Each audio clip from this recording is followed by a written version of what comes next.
ఆత్మకూరు మండలంలోని బట్టేపాడు గ్రామ శివారు ప్రాంతాల్లో నిన్న అనగా ఆదివారం నాడు కోడి పందాలు జరుగుతున్న సమాచారాల మేరకు నేను, మా సిబ్బంది మరియు మా యొక్క పై అధికారుల ఉత్తర్వుల మేరకు రైడ్ చేయడం జరిగింది. ఆ రైడ్లో 5 మంది వ్యక్తులు, 8 కోళ్లు, 1200 అమౌంట్, అదేవిధంగా 19 వెహికల్స్ దొరికినవి.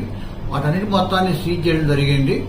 ఎవరైతే ఆడించారో ఆర్గనైజరు మరియు ఎవరైతే రెఫరీగా ఉన్నారో వాళ్ళందరి యొక్క సమాచారం కోసం తిరుగుతూ ఉన్నాము. అదేవిధంగా కోడి కత్తులు కట్టే వాళ్ళెవరు, ఆడించిన వాళ్ళెవరు ఆ యొక్క దర్యాప్తు చేస్తూ ఉన్నాము. దయచేసి